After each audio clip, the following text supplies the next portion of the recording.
Okay, good day, everyone. This is Dasa to the most handsome, yakable Africanicious, adrenaline pumping a physical husband. And as usual, I have beside me my most scintillating, pepperoni, sugarlicious, hot baby girl. Yes, you're welcome to the live stream today. It's a pleasure having you around on this live stream. So, once again, thank you for joining me. Okay, today we are looking at the importance of humans on Earth, or what we can call human capital development or human capital formation. Good news to all those that are in the UK, especially the Indian origin or descent. What's it called? For the Prime Minister of UK that happens to be an Indian. Uh, I have a lot to talk about the Indian today, and I Indians. believe about Indians today, and I believe a lot of persons have their own fair share experiences with respect to Indians around the globe. Um, and today we are going to see how the Indian economy has been improving by what? By empowering its citizens to develop their human capital formation strength or what have you. And you begin to see how India is exporting humans across the globe. And when they are traveling, leaving their countries, they are going with some baggages. When I mean baggages, I mean they are going with some parts, some Indian part of them that can never be taken away irrespective of wherever Where they they find getting themselves. themselves to, in terms of religion, culture, belief system, character, dress mold, dress code, even food. So today we are going to see how this has played out to deliver an outstanding shining armor called the present Prime Minister of UK. Okay, and we're also going to see the importance of this and lessons for Africans to learn, Africa and Africans to learn, with respect to not neglecting their human capital formation. Because I tell you, for anything to happen on earth, we need men. Yes, true. For life to exist, we need men. For life to be taken, we also need men. For economy to thrive, we need men. For policies to be implemented, we need men. For a country to be called a country, we need men. But is this, can we say this is the same for the continent of Africa or the countries that are moving around with shoulder high in Africa? We want to see lessons to learn. And in the process, we also want to see a lesson, a kind of, we want to bring in a story also with respect to human capital formation in our foundation, because a young man will be bringing the story, the latest story of this young man, one of the youths that we empowered in Africa when he was going through turbulence time that the parents could not pay for his freedom. We actually went and through this foundation, we were able to pay for his freedom. Something happened. Stay till the end of this to find out what happened to this guy, because just like they are exporting, the UK is importing a foreign person. When I mean foreign, as in not 100% And its UK. origin. So Origin. to be the prime minister, they have started exporting or importing one of the youths that we empowered here at our foundation. They have started exporting him to other African importing to other African country to construct buildings. And I'm so glad because he got a contract that will make everybody smile. And that's the development, and that's the investment in your human capital capacity that we're talking about. So, and that's on this platform, we don't just believe in we coming to talk every day, waste our precious hours. We believe in when we're bringing out a topic, we should do something. Yes. The change you're looking for in Africa, we know every African out there will now say, what is our government doing? They are not interested in the humans, they are not interested in people. That's why things are not moving in Africa. Yes, we know, but we're not just going to fold our hands and wait for the governments in Africa, because we know the people we have in Africa, they are rulers, they are not leaders. So in your own little corner, you're going to light up your corner by empowering someone to be who he has been destined to be. And I think that's just what is playing out Okay, today. So we're going to go we will back to go that. back into that, but the main focus now is about the Prime Minister, the present Prime Minister of UK. But before we go into the present Prime Minister of UK, congratulations to the lady that the former Prime Minister, because she won an award, the shortest serving UK's Prime Minister. That's the shortest service I've ever witnessed. I think I've not seen any what's it called, Prime Minister in UK that has spent so short a moment. And based on what we are seeing online, there's been complaints that the few moments she spent, her policies were so colossus. So, and a lot of talk has been going with respect to the present Prime Minister of UK. So, I want you to tell us a little bit about this, your man. Okay. Is by name Rashi Sunak. He was born on May 1980. Yes. So, and currently he's 42 years old. His parents were formerly from Africa. They moved from Africa to the UK. They migrated to the UK, and he was born there in UK, and is really doing great. Yes, he read politics and economics from which university again? Oxford Oxford. University. Yes. So he read politics, economics. He studied politics, economics, and psychology from Oxford University, and then he also studied uh, business at Stanford in America. So he's brought in different policies that has helped even during COVID. Some of his policies also helped, and so many other things like that. I think he's really respected for the fact that he has great ideas in how to manage the economy. When the outgoing minister, prime minister of UK, wanted to borrow even during inflation, he said that this is going to cause something really, really terrible. And I think that was what he foresaw, and it really came to pass. So he, the fact that he has gotten to the throne right now and is there, people, I want to believe people are happy that something good will be taking place in the UK. And that's just little I can say about him.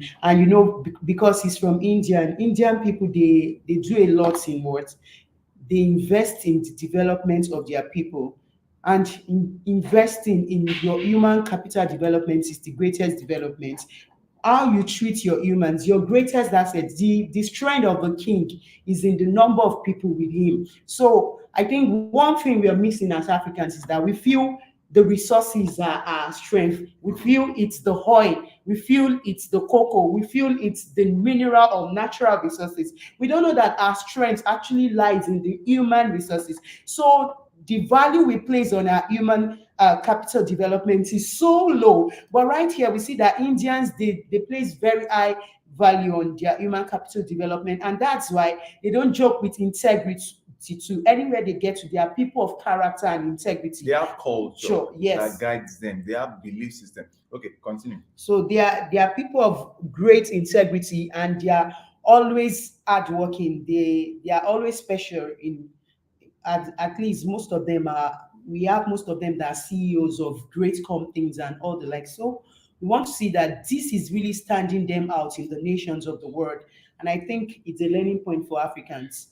We should, one thing that is lacking in the world is integrity. Mhm. People cannot be as in when you get into a situation, do you know that some persons will rather give up a position than lose the integrity they've been known to with, as in what they stand for, their honesty, the ability of being honest, of saying this is this, calling a spade, and you're getting there. Why we're having the challenges we're having right now globally, it's that some people are just puppets, as in when they are in a position, the position that is meant to do some things right, you enact some policies that will make the nation go well. So you just get there, and because of some persons are around, you just change those things and you play down the rules, and the economy is grumbling and the old masses are suffering. You're not concerned because you've been settled. But people of integrity don't do that. They would rather leave that office. I say, I can't spoil my name. I am a person of integrity. It takes years to build trust.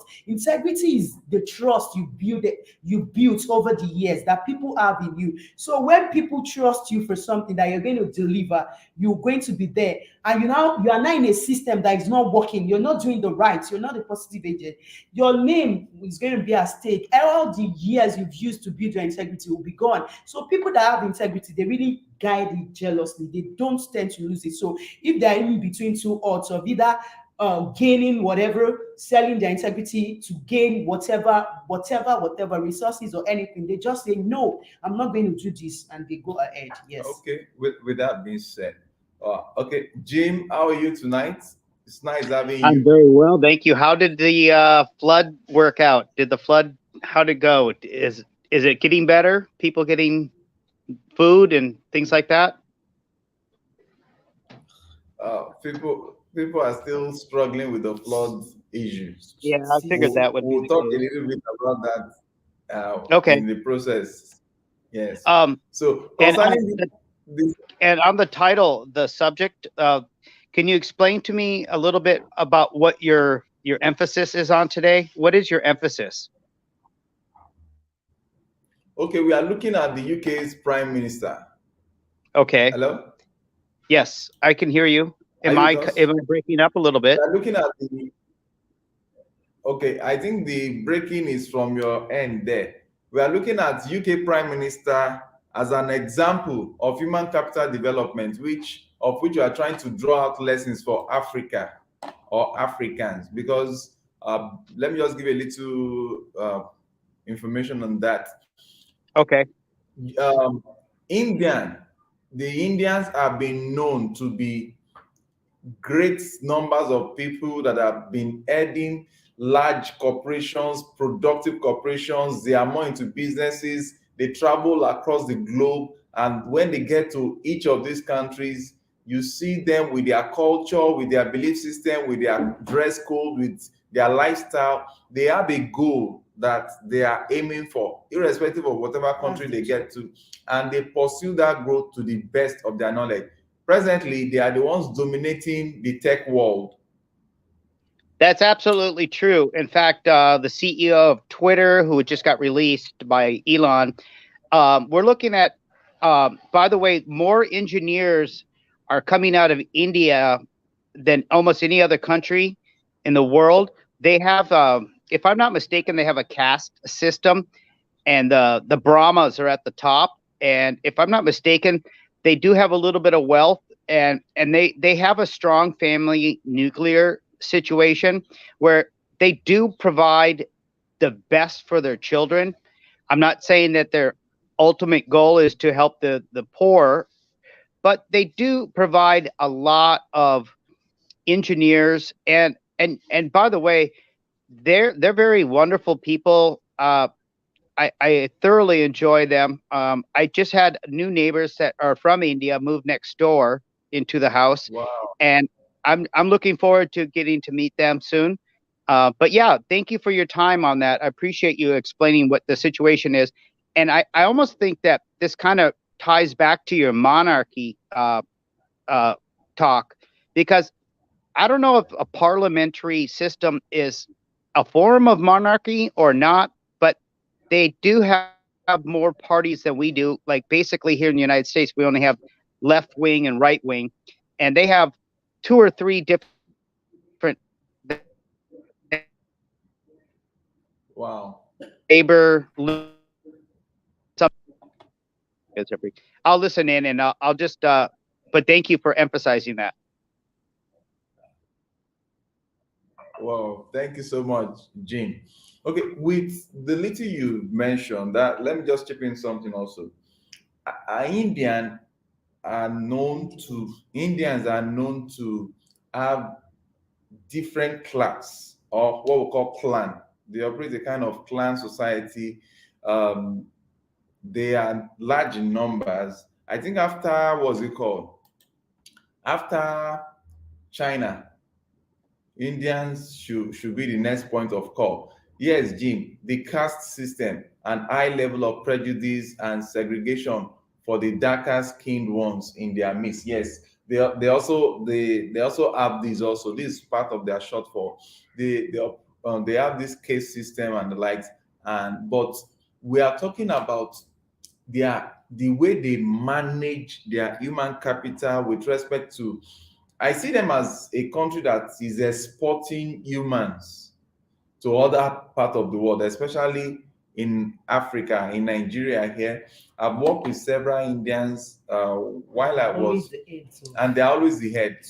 They come in and they Just- come in to head companies. They come in to to be in charge and the like. production facilities and all. There must have been something that these people are exposed to in their country that is giving them such leverages in any other countries they get to, of which let's just look at part of them. Number one,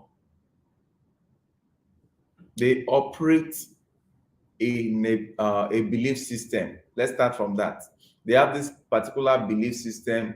You can't say Indians is this particular religion. They have different gods that they worship there. They have different belief system. Some it might be this stone they are worshiping. They will just be dedicated at it. Some it might be this flower they are worshiping. They will pay attention to it, dedicated at it. And now look at the prime minister. Immediately was sworn in. What video of his was circulating? It was a video of what's it called in Africa here? We call it is it sacrifice? His worship style, his worship system, what he believes in. He's showing me to the whole world that this is what I believe, and this is what has taken me to this point. So I will not, because of I'm a prime minister now, jettisoning what has taken me here. And I think that's the lesson point for Africans. We should be proud of our culture. We should be proud of our belief system, especially we Christians.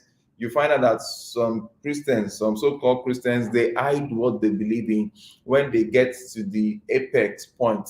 There is need for consistency in what you believe in. If you believe that is Jesus that is your God, follow him and let everybody see example. Because this young man here, you can see track record of all his accomplishments and the likes, and at the end of the day he was not hiding his belief system. So there should be no reason why at the apex point of our life we should leave whatever we believe in and drop it because we are now at high level. I see that as inconsistency that might not be really good for for anyone to be taken serious as that may be. Then another aspect is that I see Indians from the aspect of family.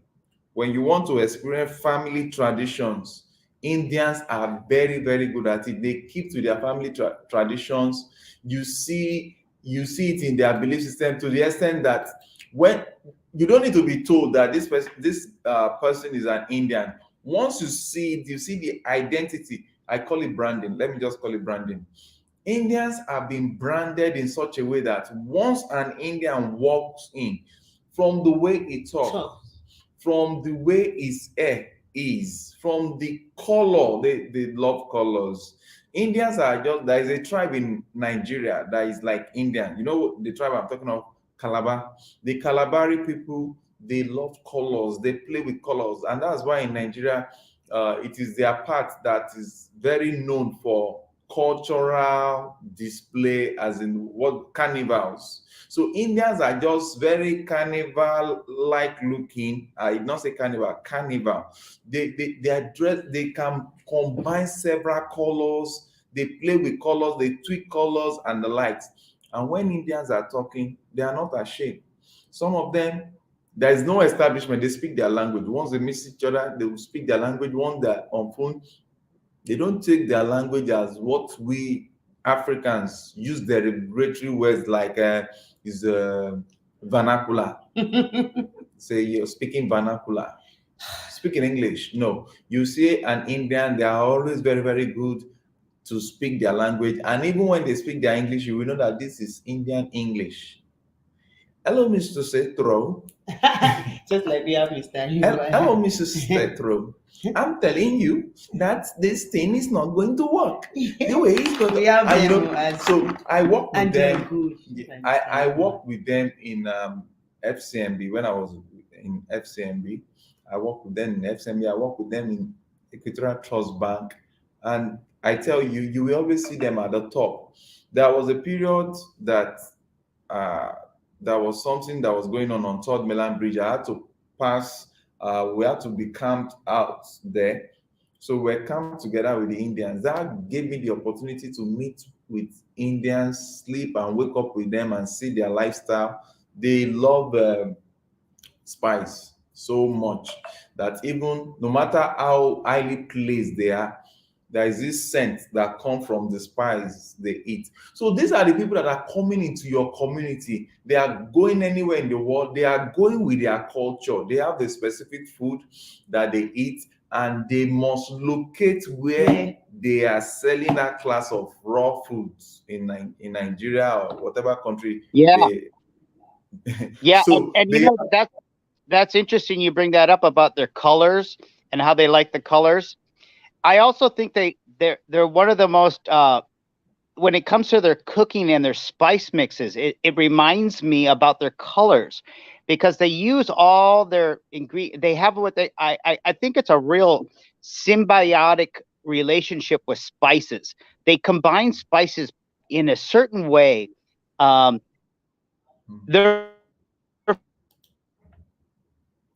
Wow. I just thoroughly enjoy their food. They really have a lot of great spice combinations, and I've learned a lot from them over the years. In fact, isn't the East Indian Trading Company, you know, which was a colonial power out of Britain, isn't it what I think what Britain's main thing that they got from their culture was, wow, this food is excellent. And the British were trading for spices, and I think that it became something to an effect where they, maybe wanted to help them, but in the long run, I don't think they really did. But yeah, that's a really good point you bring up about their colors. I think it also goes down to their food. Also, I think they're really good at that. Okay, so thank you so very much for that. Then Jim, it's like you're having a little bit of network. Your network is frozen. Yes. It's Okay, frozen. I'll get closer to the wrap. I was out in the garage, Okay. so Okay. I'll stick closer and I'll shut up for a minute. Okay. So from Madam Alam, it says Rishi Sunak, being second generation of British Indian, is a result of migrants who left their nation that has not provided for them, quite aggressive and determined to survive. About 1.4 billion population. I tell you, that's the largest what's it called, single country after China. So the learning point here is that they are quite aggressive and determined to survive.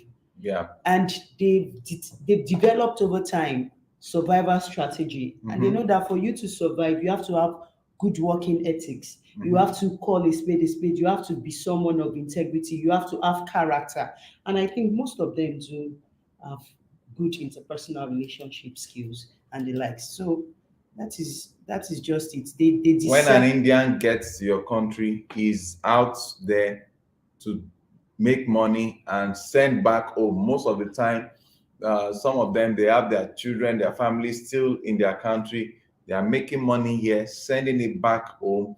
And you discover that larger percentage of these Indians that we are talking, they set up businesses wherever they go to. They are not coming to look for business, for employment, monthly salary. They are coming either to head parastatals and set up business, what have you. And most of the time, most of the manufacturing companies in Nigeria, especially in the pharmaceuticals, are owned by Indians. Yes. And they'll just okay. Okay, no, continue what you're saying. You can continue. Okay. So, like, they are passionate about succeeding. They know that we are out here for a real business. And this is one thing Africans should learn.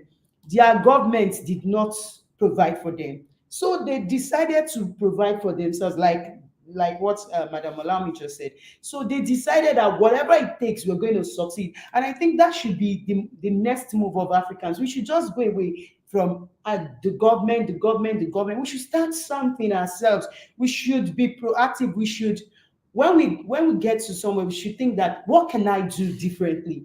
How can I be a positive change agent? How can I be somebody of integrity? How can I do things in a way that I'll be known? If they want to say, who can do this thing in an honest way, then call Setro, call this. But that's what is lacking in most Africans and other continents and the likes. Okay, let's look at Madam Naomi here. Says truly, they are often conscientious. There are often conscientiousness on the job, worthy of emulation for Nigeria. Okay, Nigerian youth, devoted, focused, always looking for opportunities to thrive. Yeah, this is actually true, and I'm so happy tonight because we have an example of a Nigerian youth yes, that is now proving himself to be like an exportable commodity. Because Ghana, let me just into a little bit. Yes. He just one of the youths that we sponsored, that we paid for his freedom and training, was exported to Ghana to go and construct a full nightclub building. You'll be seeing that story very soon. I woke up and I've just been smiling that wow. So and he's giving us updates. Yes, he's giving us real-time updates, sending videos, sending pictures, and you know that this is what he did.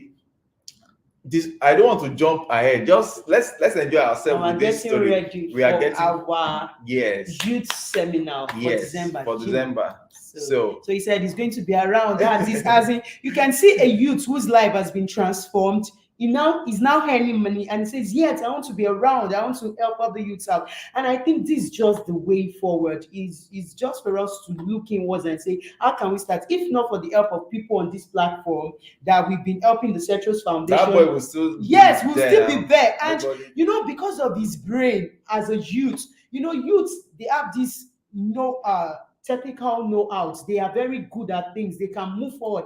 Like his boss there will still be there doing things in arcade way. But he just got new things. We challenged him.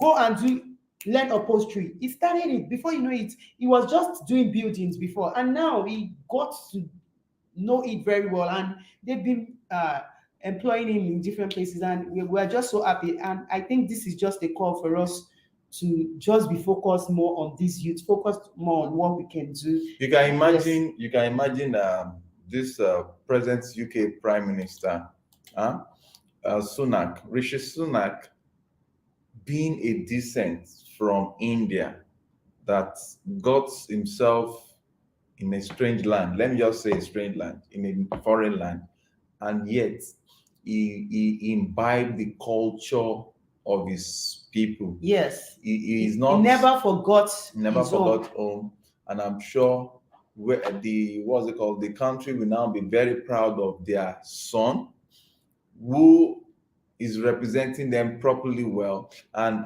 I was told that he was in charge of so many tech companies and the likes, and he really did. Yes, there was a write-up on that. That was the in-law.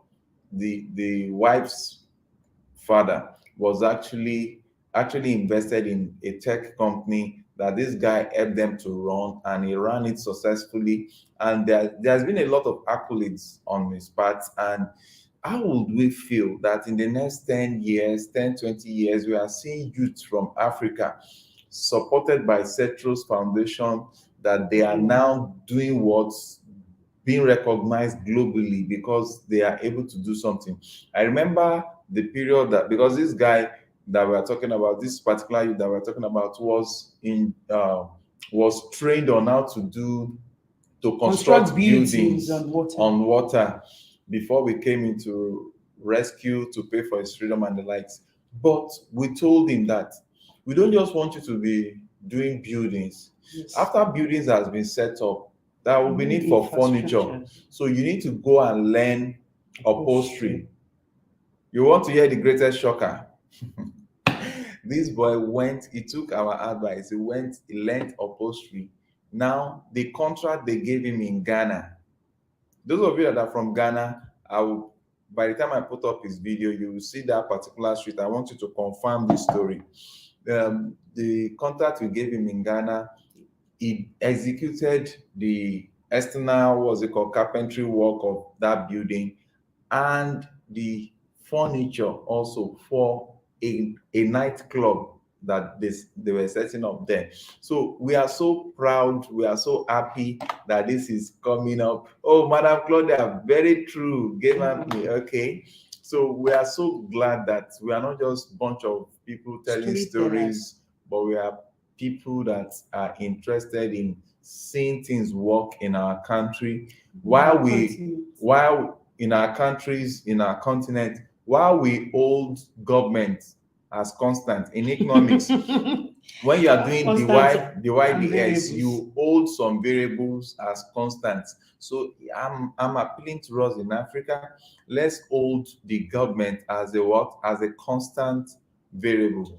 So let us look at the multiplier effect, the almighty formulas, the equations that can give us the needed results.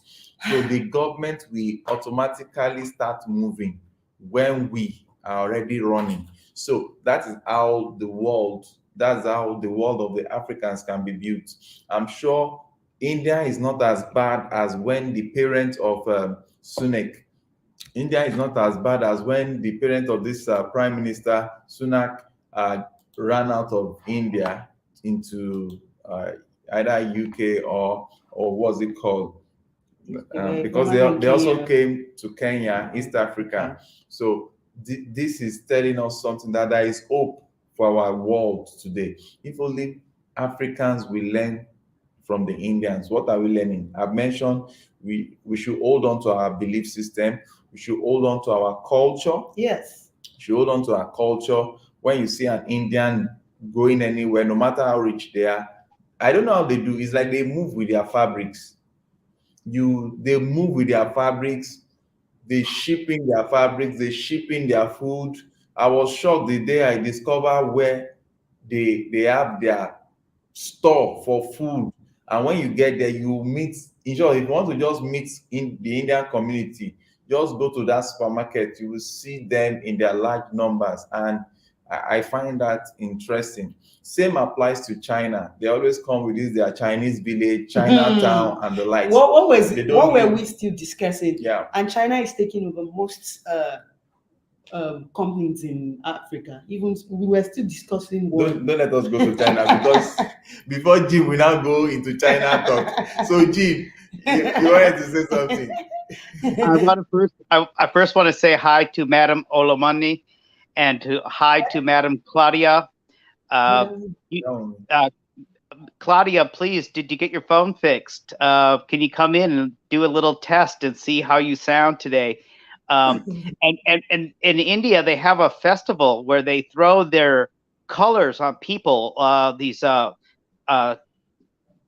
have this festival in India where they throw colors, and it's like a powder, and all these people have mixed colors all over their skin, and it's just fascinating to me that they celebrate, because color represents something more than just what we see in the daily life, like a flower, and all the beautiful colors of flowers. It's also in their culture, because colors represent something. And in America, we don't do this at all. We don't put any significance to these cultures because we're just a young country. We're not old. I mean, you know how that is. And what you have just said now, reminded me of some of their dissing, even to the point that when they come to the offices, when they are having some of their traditional festival, what have you, they even come with some sweets. They share some sweets and the likes, and irrespective of where they are, you will see this mark on them, which is part of their worship system. They will just touch like It's a one red color, stuff yes. on their this thing. So, and these people, they go as a what? As a brand of their gods, a brand of their belief, a brand of their dress code, a brand of their lifestyle, their a brand culture. of their family. Then another Yes, they thing don't is you joke. don't joke with family. Family, yes. You don't joke with family. They don't hide their families like Now, Africans. You have one family here, then you go abroad. You want to use another woman to get papers and say this is not your wife. No, as in I work with one Indian man. You will always see the picture of his family, on his table. wife, yes, everything. So they don't joke. I think this core value is important. Like if you can take your And family. the funniest of it is that all this that we're saying affects productivity. Yes, that's what I'm saying now. It Because affects productivity. if you have some children and your wife, you left them in a country and you went to another place, you're not catering for them. The prayers they'll be praying from their hearts will even be affecting. It's not even about prayer. This my wife has come again. It's not even about prayer. It's about yes, and you cannot be as product. If you are having an affair, promiscuous lifestyle, you are engaged in what we call agberatious. If you are an alagberi, no, now stop being. I will tell you the meaning of that. Okay, it's true. Yes, now tell them. Be speaking. I will tell you. We are learning from these guys. Look at them. They are proud of their culture. So you don't expect me to speak 100% English on this channel. Now, so learn my language. Learn my language also. It's very interesting. Alagbere is what's it called? What they call them? Alagbere is adulterers. Those that are promiscuous. Promiscuous. Yes. What I'm trying to say is that it is those that are committing adultery that we easily understand.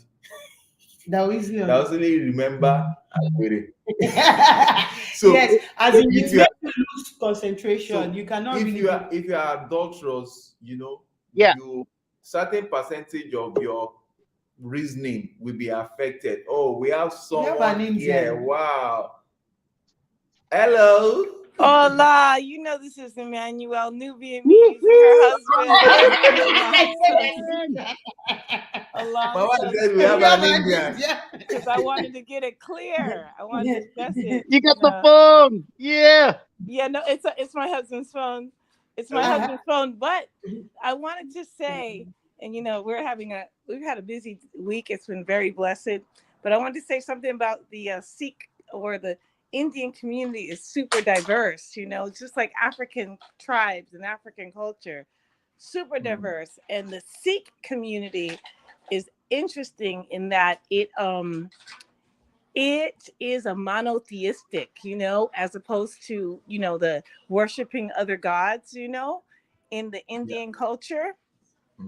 Interesting enough, Indian culture has been so expansive in the Caribbean. There's even certain words that we use like that's similar, like a word job, and that's a tribe. Sometimes I heard that in Northern California. But anyways, I'm just saying that it's like Africa. It's very multicultural, multi-tribal, and and was utilized in a very interesting way by the British. They went through a lot of pain and a lot of suffering in their monarchy. But what I do love about the Sikh tribe is that they do connect with Africa, and they always, every Sikh person I meet, they always reference back to Ethiopia for some reason, and they have the lion as a symbolism. So it's very, very interesting for us to look at in terms of those are our brothers and sisters, and some of them know this. And the Brahmas came in and kind of started the caste system.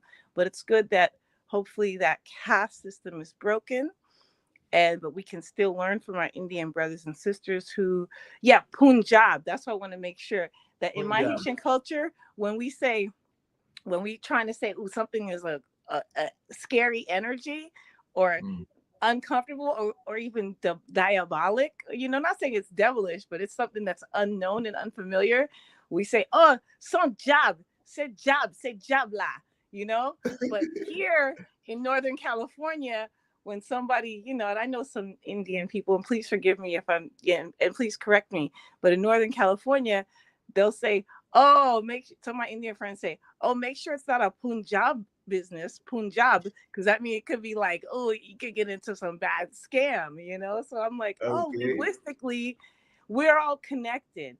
But I want to big up the Sikh community for what they do in terms of their religious, they're connecting with the community, how they feed the community, and even their history and what they went through, standing up, I think, to British imperialism, standing up to their own people who was selling out to British imperialism, and they suffered.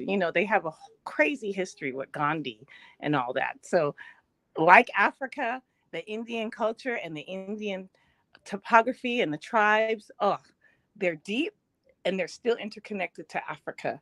And that's what we have to remind them and remind ourselves and learn from them. Give thanks. Whoa, thank you so very much on that. And you know one thing about the Indians also, it is very, very hard for you to see Indians marrying someone that is outside their tribe. They have that love triangle just within their people, but presently just some persons have been marrying, but the percentage of those that really marry non-Indian is not that much. It's not that much. Why? Because they are trying to make sure that they preserve that their heritage, their culture, their belief system, their lifestyle, and the likes. So, have you seen the movie called Bend It Like Beckham? If you see that movie called Bend It Like I Beckham, love that movie. I can watch that movie all day long. But you know what I really love about contemporary Indian young people, especially in America? They are very much melting the music and the hip hop and the Indian and the dancing. And if we can do a lot of that cultural connection, especially while we have Indians in Kenya, it's super important that we, I guess, kind of like help to cultivate that new culture, that new identity, to build that new humanity, especially among Indians and Kenyans.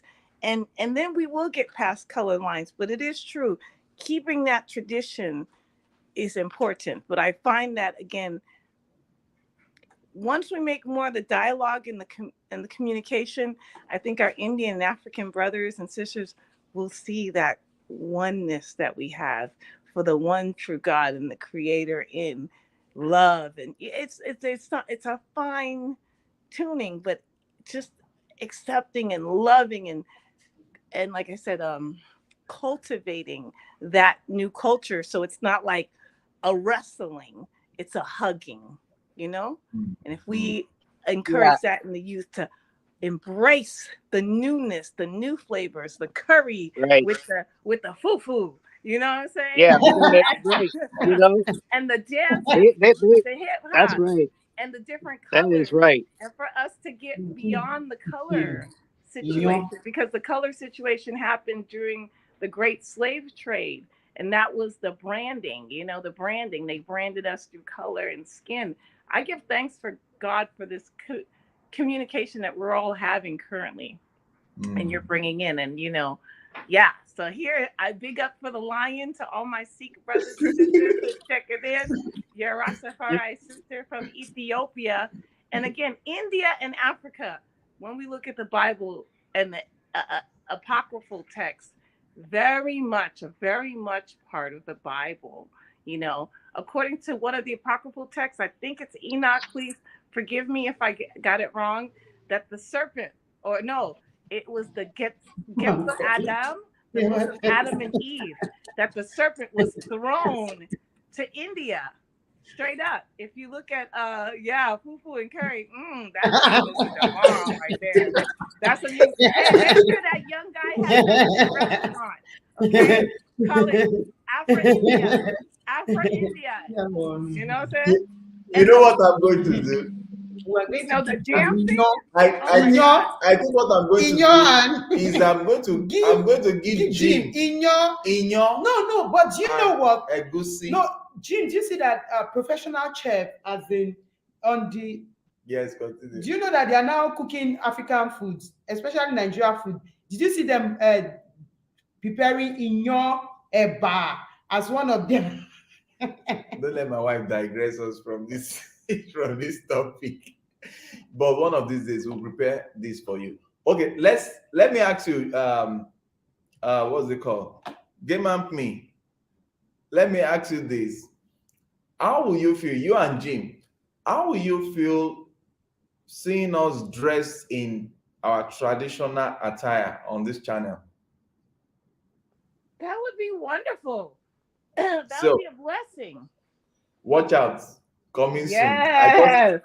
And And then we have, hopefully we can ship some over here. You feel me? Yeah. they are showcase. They are showcase. They are the reds and the lights. Just watch out. Coming soon. And the crate, one time, thank goodness for, some TikTok and some Instagram. But I saw this one beautiful model and she was showing the different cultural styles just from Nigeria. And I was like, oh, that's beautiful. Oh my gosh, that's even beautiful. Oh my God. It was just so phenomenal. So we need that because that cloth and that history is who we are.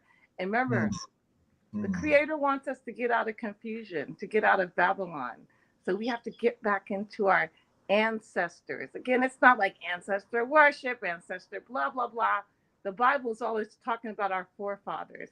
So we got to go back to the way our forefathers did it and have our colors and our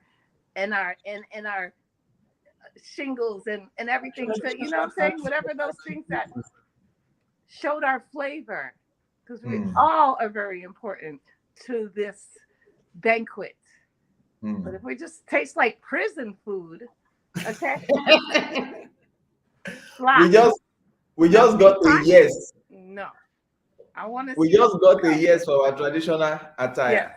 Yeah. Amen. Please do that. That'll be blessed. Okay, let me read this. Madam Laomi says the word Sikh means disciple. The Sikh religion was founded in northern India by Guru Nanak Dev Ji. It is distinct Islam and Hinduism. It is distinct from Islam and Hinduism. It is monotheistic and stresses the equality of all humans. Wow, that's a brave one there. That's a brave one. That's basically what I am. I'm the same thing because I like to take pieces from ancient cultures, and be able to take pieces from each one and get kind of, since I'm kind of a mutt, I have 4 different, major DNA profiles in me. So I don't have a purebred, in me.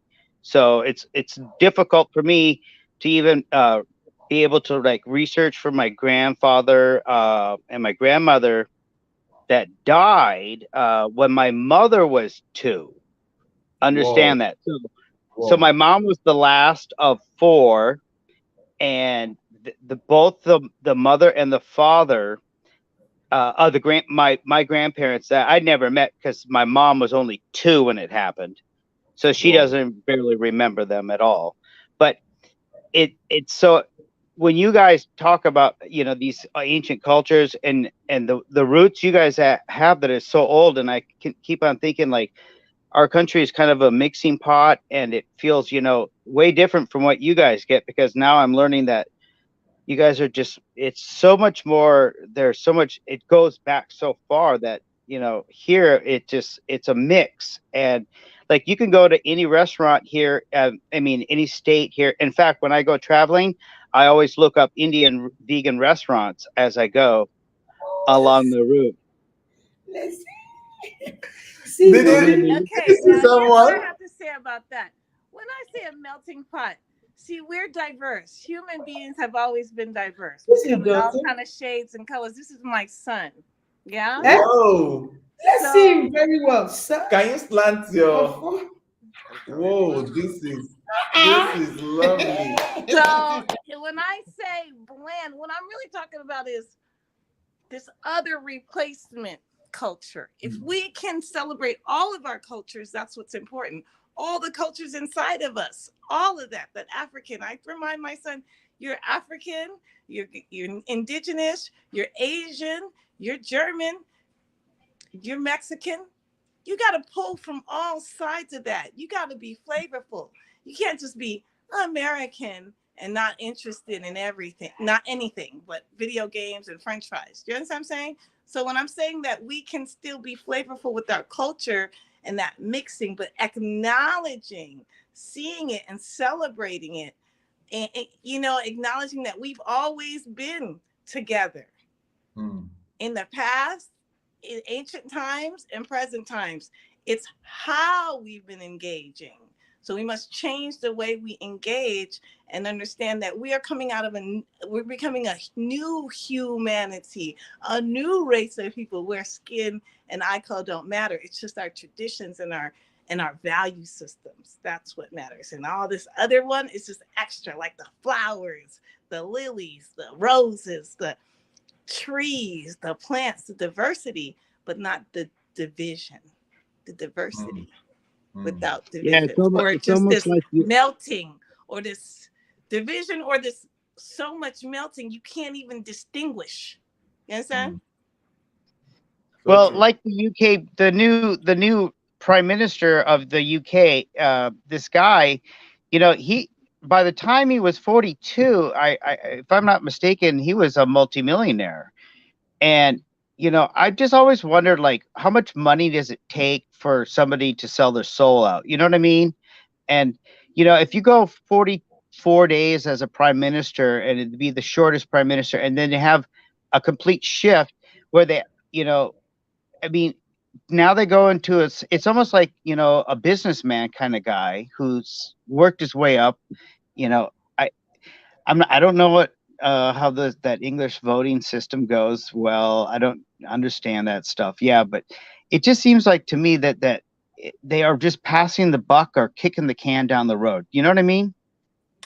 And it's interesting that you said that, Jim, and that's where we have to be conscientious, and everyone who's part of this new system has to understand how tainted they are by what has happened in the last 400, 500 years. I would say that the mark of the beast, which is that, that racism, that biasism, that whatever that we've all been tainted by, all have to, here we call it white supremacist system, or the colonial system, or neo-colonial system, or imperialistic system, whatever you want to call it. We've all been bitten by this poison knowledge. So I think the next generation is really for us to look at what's happening with us internally in racism. Like Jim and I live in California, and just recently in Southern California, some political people had to get off because they were recorded saying some really disparaging things about Black people and indigenous Hispanics and migrants, and they were Mexican Americans. So you know what I'm saying? So we all have to really look into the spaces that we're in, the influence that we have, and especially our politicians, and like you said, keep them accountable, because we still have to see how much venom we still have from this colonial, neo-colonial, racism, white supremacy, whatever we want to call it, the poison of this Babylonian confusion and system, the world system. But with what is currently happening, Dr. Ojo, welcome on board. Thank you. Good to see you guys. Awesome. But with what is currently happening, that an Indian, would I call it an Indian English, a British Indian is now the #1 person. Yes, or let's say #2, because we still have Prince Charles there. So let's say number 2 person in the UK. Dr. Ojo, what do you think? Do you think the world of what's it called? The world of colonialism is dying off little by little, and the whole world is like sinking together to mentor a brighter future across the globe? So no. The answer is no. Okay. Colonization, slavery, all those stuff are a demon on its own. And as individual, as a race, as a community, as a human race, we must have a way to detect that wherever we go on the planet Earth. Because those who have been infected or who has that DNA in them, they don't change.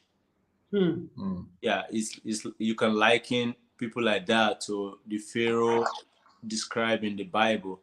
He won't repent. He has to die. He has to be destroyed by God and stuff like that. He won't respect. So they are different species on their own, right? So, but only God has the power to actually cleanse them and remove that spirit from them. So what they do from time immemorial is to perfecting evil, just like the good ones also try to perfect being righteous and being just and stuff like that. The evil one also try to perfect evil, hiding under kind of stuff and camouflaging and wearing all kind of masks. But the evil in them, their DNA and their blood is still there. And if this age, because of the level of intelligence and deception, it's hard for you to even know until when the deed is already done. So the answer to that question is no. What has happened over millennium and over centuries and decades is that whenever there's problem that has to do with life and death, human being is always looking for solution. That is when people believe that there's actually a God. They also want to try that God that they've rejected for years, right? That's when they now say, okay, this person seems to be doing okay. He must have some form of God or some form of belief, and they want to give it a try. When there is trouble, when there is problem. When there is no problem, they don't reckon with you, right? So that's kind of what is happening. So, and the answer to that question, what's his name, Mr. Rishi Sunak? He's not an Indian. He's an African descent. Okay. He's an African descent. So he's only married to his wife, who is full Indian. So that's from my finding about him. He's from East Africa. His father or his grandfather was actually born in Kenya. Kenya. So his root is traced back to Africa, but he's married to a full-blood Indian, the wife. Okay. So that's to clarify that, right? Okay, let me quickly come in. Like I was telling my wife, I said, what is this thing about? This war power always coming back to Africa to pick someone from Africa to head their economy. And especially one particular place is where they are drawing this power from, Kenya. The former president of America, when his root was also traced, it was traced back to Kenya. Am I right? Yes, Barack Obama. So what is happening that whenever there is crisis in the world, there is this kind of tracing back the solution to Africa? and a particular place always come to play, Kenya. I was just asking that question. I was telling my wife that why is it so? And thank God you just mentioned something like that. Do you have any clue to May I, that? may I say something that we often forget to mention, and that we have to open up all the doors. And this could be, it's a question too. Is, before the Atlantic slave trade, wasn't there the Sahara trade and trafficking and sex trading and stuff like that? I mean, we have to look at all of it, all of our African history. And I wonder if that was if Kenya being that part where East Africa and West Africa meets, because even, one of my grandparents from the islands is not from the islands, she kind of came from Ethiopia. Okay, so there's like some other, just like we still have human trafficking, there's still women trading, men marrying, and um, you know, that could be the history of that. I think Dr. Ojo, if you can help me with that historically, but that other trans Sahara slave trade that really involved trafficking of women and the wombs and culture and all that stuff too. I wonder if that still kind of hails back, and if that's the artery that's still kind of keeping this beast alive in a way. Okay. So I think I'm still doing some research and study on this the Kenyan guys, because I've met a lot of them here in the States. And for most of us who have attended Olympics and this world events, we know them to be very, very, very strong, and they can run all day, all night, forever, man. So Wait, what do you mean? Wait, what do you mean by the Olympics? What were you saying? Phenomenal runners. they are They're runners. phenomenal That's what I'm runners. drawing attention to. They are runners. The Kenyans are runners. Okay. They are, especially for long distance Yeah. running. Right. They Yeah, they dominate. Yeah. Okay. they've made fortune in the United States from running. Yeah. Yeah, they are very, very good at running. You could see them like if they don't, like they look like they don't have life in them, but once you say ready, go, they are gone. I'm serious. I'm a Well, runner. I know. I'm a runner, and I know that there is something unique about them. So I begin to study them now, trying to look at like there is something in their DNA that is maybe not in some of us, or they have much of it, that give them that endurance and that tenacity and that strength. That's what they do in the States. Most 95% of them, that's what they do in the States, from the college, even the military. I know of people that make up to $10,000 extra just from running, minus their job.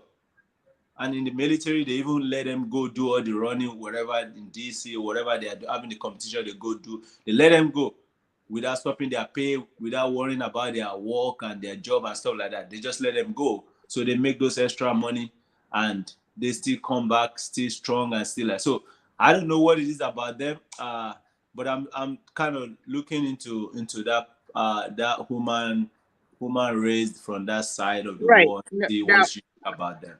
now, I just want to finish up a thought though.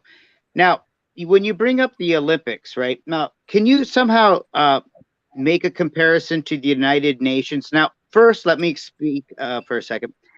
The emotional quality of the Olympics, watching people get together and enjoy a, beautiful. It's just awesome to see people and countries get together. Can you make a comparison to that as some form of maybe propaganda, and then could be used as such as something that maybe the United Nations understands, or is there any? Because I think that you understand the United Nations hasn't really done a lot for Africa. So I was wondering if the certain people in the Parliament in the British that are representative of your country. Is there any voice and say from this? You know, Yeah. So in English. if we go back to the topic of discussion, right? I remember very well that when the initial race began, before Liz won, right? The permanent the permanent seat, what they call it, prime minister. Before Yeah. Liz won the prime minister, right? There are a lot of them that was in that race, right? There was also a Nigerian lady there that was part of them that contested too. I think she was the top 5. She was among the top 5, right? So, Right. but like you said, there's politics and there's a lot of stuff going on that we will not know from the surface, right? So Liz won, but she couldn't perform because she can't deliver. She can't deliver a promise and stuff like that, right? Which is it? Is it because they did not know that Mr. Rishi Sunak, his potential and capability, but you know, the all this thing is still there that until when they hit the bottom before they actually will give you the chance or give other person the chance when there's literally Yeah. no way out. And it's not just the British. It's similar to every part of the world. The way they treat Africans and other people that are not from there. It's only when there's no way forward. Right? We experience it every day too, even in our own places of work, myself inclusive.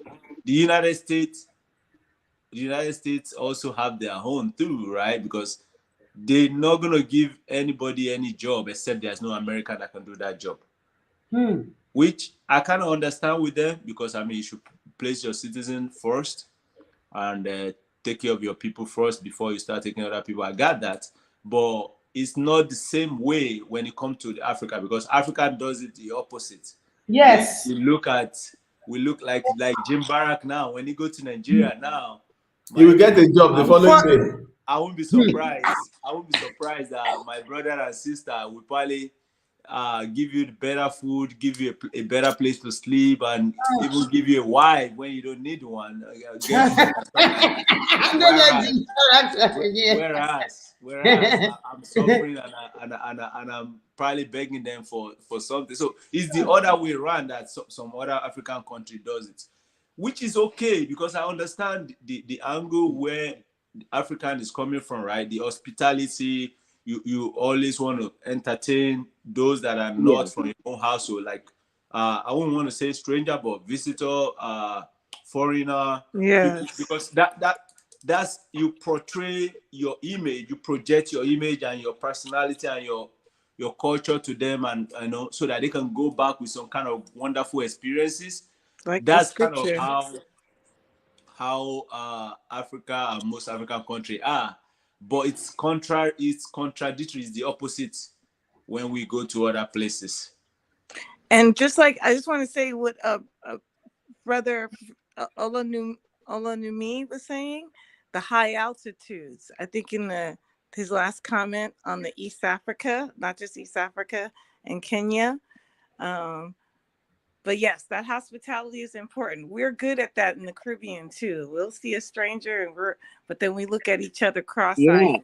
Yeah, So and there's people like in the Andes.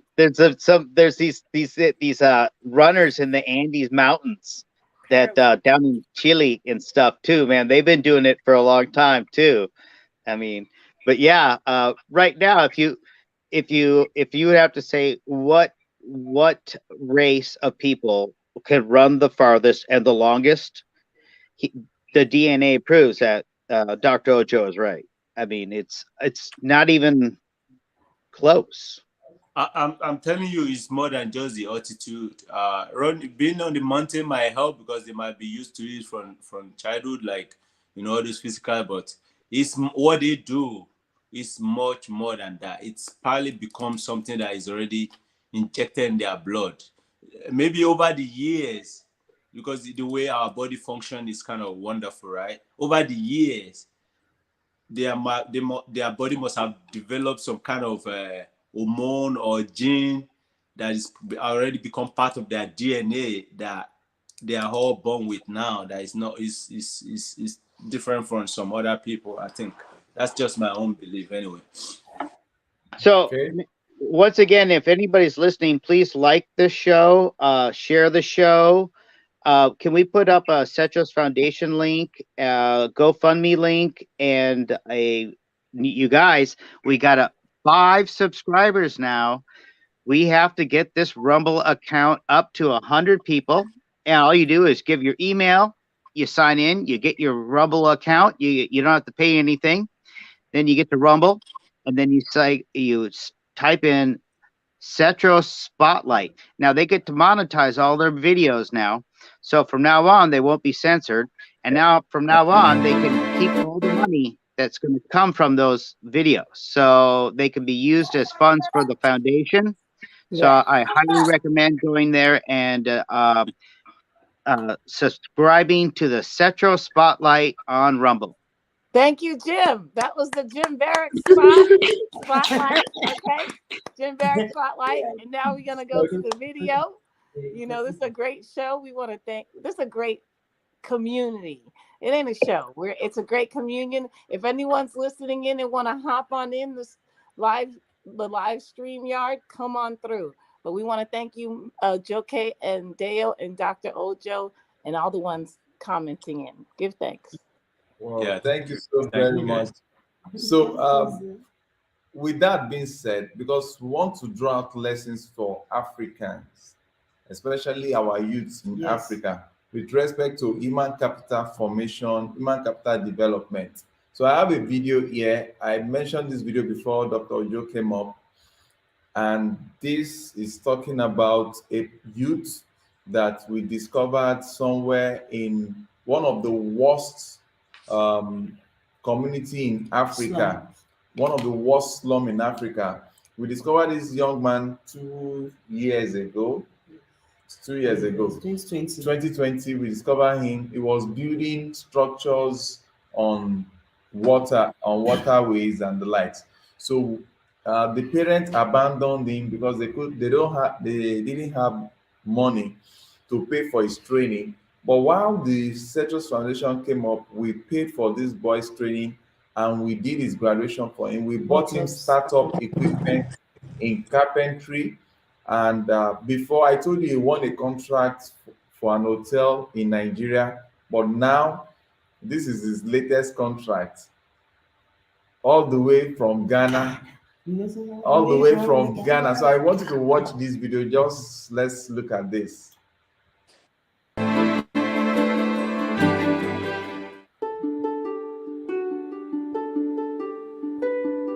So this is sent in this video to show us what he was doing. He was the one, apart from constructing the building, look at the building. Yeah, look at, because he's a carpenter, he worked on this project from beginning to the end. He constructed all these interior seats for the club, the furniture for the club. Both the patio and everything was done by this young boy. You will see his face very soon. So this is the young boy. You will see his video. His video is on the chat. See how fresh he's now looking. I'm so happy to have this boy here. And look at him there with the furniture. See the building for the club right there in Ghana. Those of you in Ghana, you can confirm this story. See his work there, the interior of the work that was done by him. This is, look at when he was in the construction process for those furnitures that you are seeing. That's the work in progress there. He's back to Nigeria now, so happy, and is warming up for our our annual youth conference that is coming up December 17th, where we are bringing all the youths together to educate them, to mentor them, to do what they are doing well. So this is a boy during the construction of that masterpiece of work there. So we let's just keep the date, 17th of December 2022. We are bringing this youth. Himself is going to be around because this will motivate other youths to be more productive in what they are doing, because this is a success story. As we speak, this young boy is now settled. He has a wife, he has a baby that he's taking good care of now. He has a job to take care of the family, and he was just so happy sending in the videos of his work to us. Yeah, there are some voice notes he sent, just saying that to say.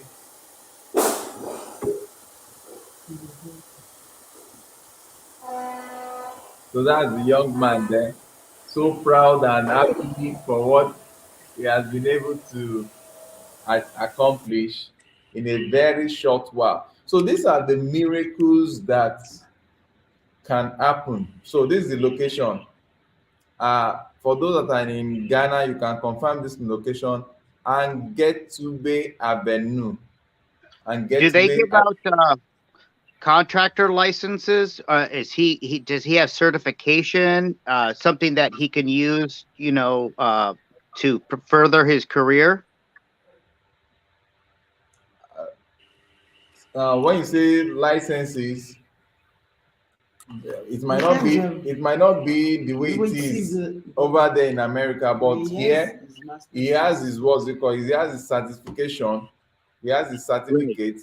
That was what we paid for his master's letter of discharge, from his master's certificate of discharge rather. He has that, and everything was paid for by the Cetros Foundation.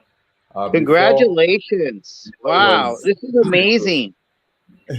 I'm excited. This is awesome.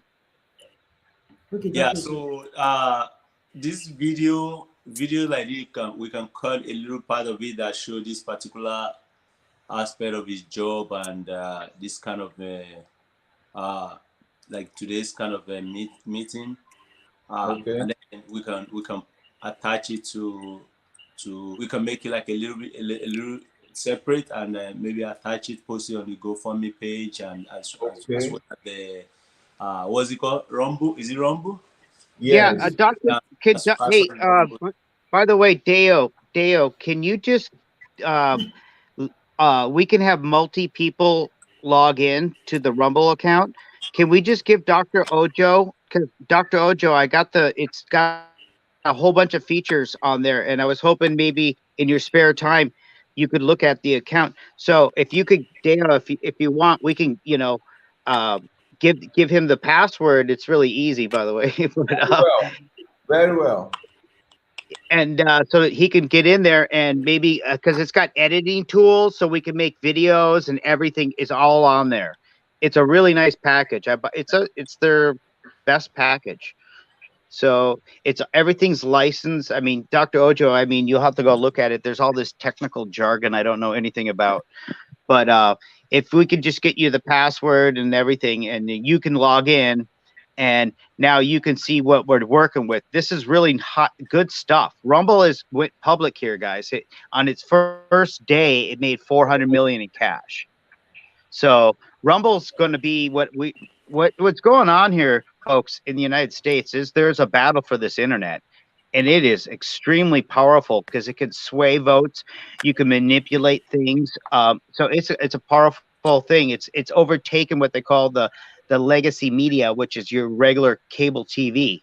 Nobody goes to your news and turns on your local news station anymore. You know what I'm saying?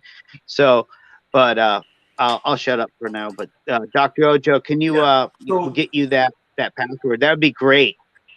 So how far back was this guy a trainee? When did he start his career with Cetro, and when was that he graduated? Okay. In 2020, during the in 2020, during the lockdown, yes, immediately after we lost our baby, that was when we went to that Riverine community. He's on YouTube. We have a video on that. I can share I'll quickly before the end of this discussion, I will share the And he's link, graduating. the story of this boy with us. You can go look it up. This boy was no, he has spent over 2 years. He has spent over 2 years learning carpentry, building carpentry. You understand? He was learning that Adama Koko. Yes. So he was being trained on how to build, to construct a building, a wooden building on top of the water. But the parents were not able to pay for his freedom. So he was just working like forever living product. He was just working forever with the master. So when we discovered the story, immediately the same day we promised the boy that if we see that he's diligent at his work, he should show us what he has done. Immediately they took us to where he was, and we saw what he erected, a 2-story building on top of the water. And they showed us some of his project. So the only thing the boy needed was freedom, money to pay the boss, to grant him his freedom, and to also buy him startup equipment, which was exactly what we did. We paid for his freedom. We now took him to the market. We bought all the startup materials. Then we now did his freedom. We gave him even generating set and the likes. So it was from there that his life transformed.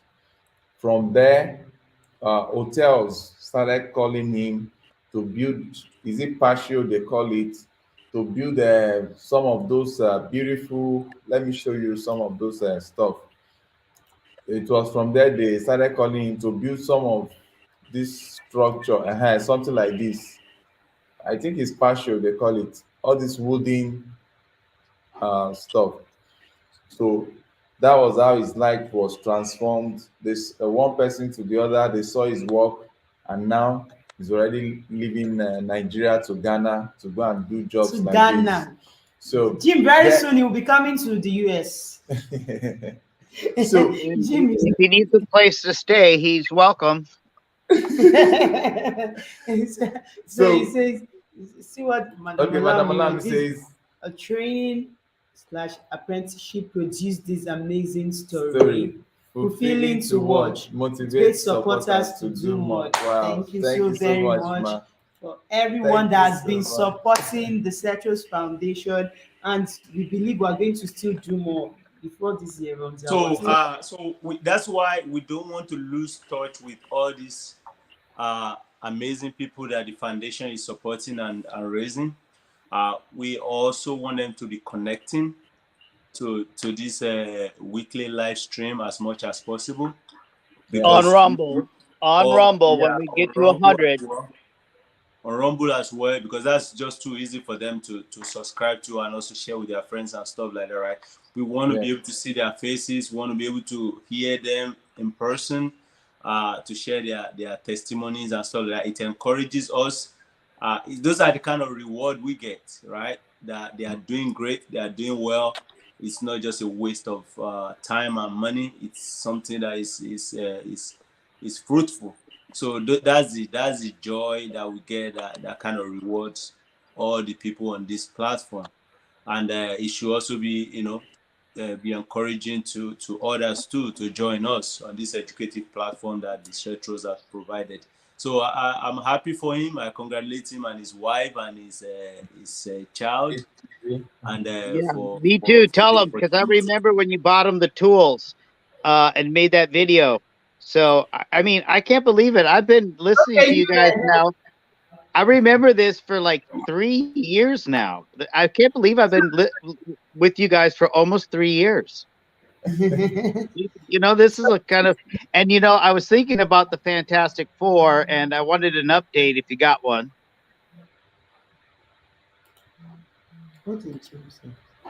Are you there? Yeah. Can you hear me now? Yes, we can. Oh, I'm sorry. I was asking for an update on the Fantastic Four. Okay. For the Fantastic Four, we'll get an update on that soon.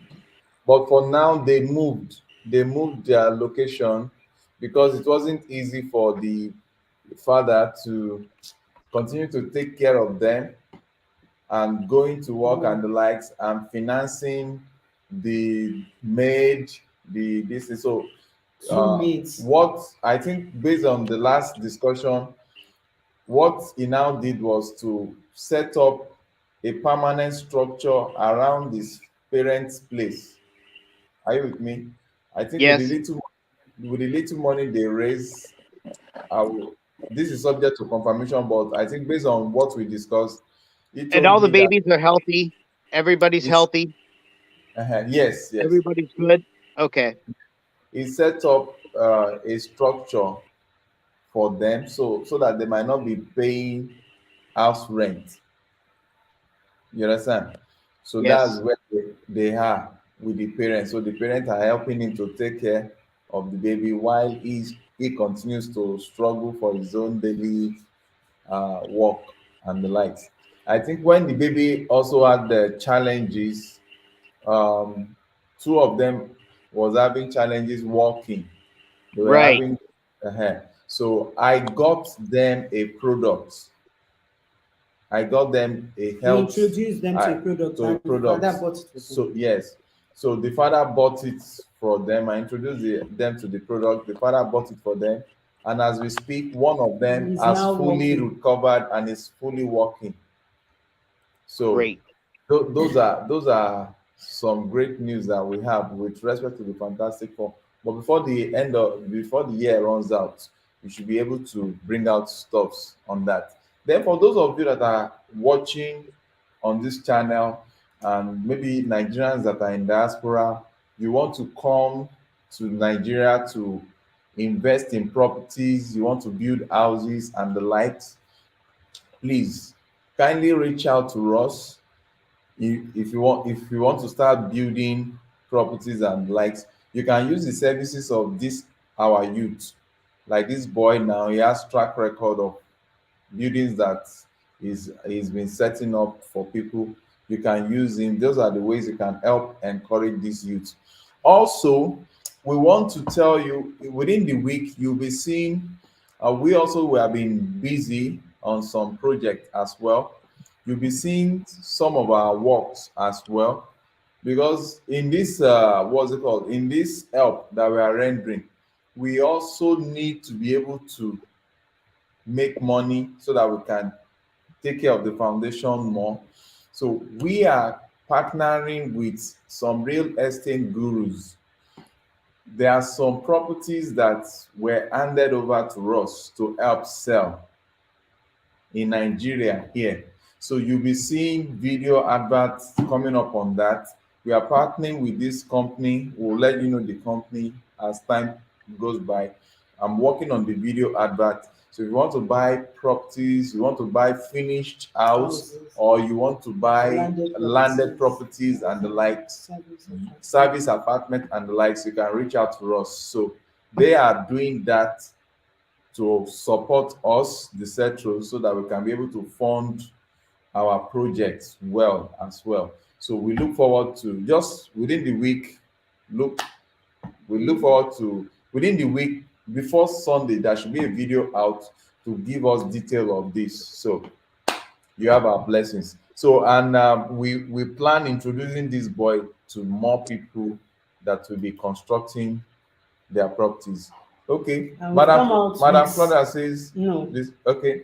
And we've come out with a standard now, because we've seen that financing the foundation is not just about only those that are supporting. Like, we've had different suggestions. So most of the youth that we are empowering now, like, we are about employing the ones that we employed before. Yeah. So as we employ them now, or those that we supported this boy, as they'll be coming for the conference in December, we'll be training them. Then those of them that have started earning something, Yes, or those that will be employing, we're going to be telling them, for the foundation to move forward, you have to know how to support the foundation. Let's say maybe you're making 500 naira, or you're making 1,000 naira per month, or 5,000 naira. Even though it's 1 naira, give it to the foundation. So we're going to be giving them the foundation's account, so that the help doesn't stop that way. Although you still try to build others, but like the one that we're going to be employing, Apart from his salary, we are going to tell him, this is your salary. How much do you want to be giving to the foundation per month? So maybe let's say he says he wants to be giving 500 naira or 1,000. We are going to add that as part of his salary. Yeah. So directly, we're going to be transferring that amount to the foundation's account. So let's say now they now multiply. By so doing, the foundation will have the finance to support itself, not just that we'll just be waiting and waiting. So we are just thinking of how to help, because there are so many calls that we have now, even from that village that he went to, Right. waiting for us. And guess what? And guess what happens too? As soon as you start getting this that thing going, then you're going to find out little hidden talents in each. You know, all young men love to take a hammer and swing away and be out in the sunlight. And you know, as long as they got 3 square meals a day, they can work all day, and they love it. They like doing that stuff, and it builds camaraderie. Construction here is a big industry. If you have to do a house here in California, down here in Southern California, it's ridiculous amount of red tape.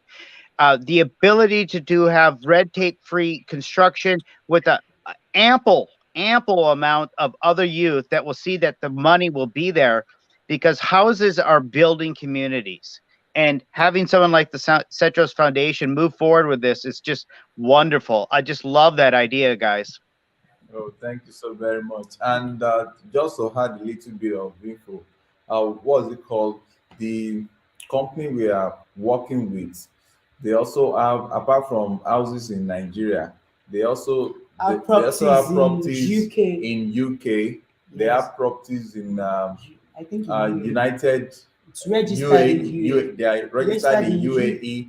No, they are almost concluding their registration in UAE, but they are registered in UK. So they have properties. And they are also about finishing up their registration in the United States. So Jim, we are going to get to. And you know, that's one thing about relationship. Do you know how we're able to seal this deal, this agreement? The owner, the MD CEO of that particular estate was someone that I worked with in the bank while I was in the banking sector. So he was in oil and gas. He's a senior top level boss there. But we had some level of relationship. In short, I used to be the one that makes his clothes while there at the bank through our fashion house and the likes. So that was how we got in contact based on existing relationship. It was like, you do this, okay, let's see how we can do this so that you can have some money to run your foundation very well. So, and that's a great one. So if you know anyone that is interested in owning properties in UK, Nigeria, UK, and what's it called, UAE, just reach out to us. Okay, so Dr. Ojo. Yeah, so with investment, as a doctor of business administration, the world being a global village, I can attest to the fact that even Jimbara can decide to own property in Nigeria. It's easy. I know. I'm thinking about it. I'm totally thinking about it. Can decide to own property in the UAE and the likes of it. I can decide to get property in Kenya if I want to. Yes, so, Yeah. As well as if I want to go to the United Kingdom. So it's easy like that. So we don't have to be limited to our immediate environment.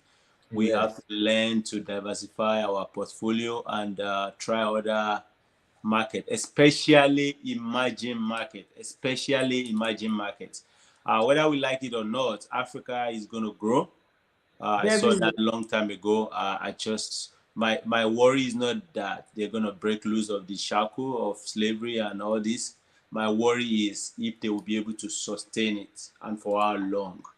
That's my worries. They're definitely gonna get it right at some point, but hopefully they'll be able to get it around for a long time. So, but that's aside, it's opportunity to be able to look into other markets, emerging markets, and invest something there. So that way when you go to all those kind of places, you're not just going there as a stranger. You're going there because you have property there, you have land, or you have business, or you have we have Cetro there and stuff like that. So that's something that that is gonna be a common denominator that is gonna also help us there. So that's good that you put that out there. Yeah. Okay. Thank you so very much, sir. We really appreciate you. And I'll be giving us updates on this particular property, because this particular property is not in what's it called? Is not in developing area. This particular one that was handed over to us to sell, it has been handed over to us to sell, is not in a developing area, is in a developed area. area. So that's the advantage Right. we have.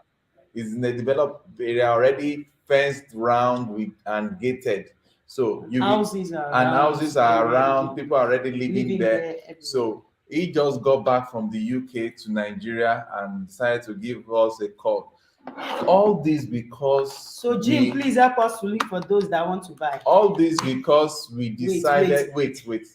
All this because we decided to pay You know what we should attention do? to We should dress me up in some Adare, get me a shirt, and then let me make a script, and we'll make a Rumble video, right? And we can use it as a promotion, and I'll just run it and let you guys, maybe, like I said, there's just so much, Dr. Ojo, there's so much in this Rumble account. You got to see what it can do. We can unify emails and all this stuff.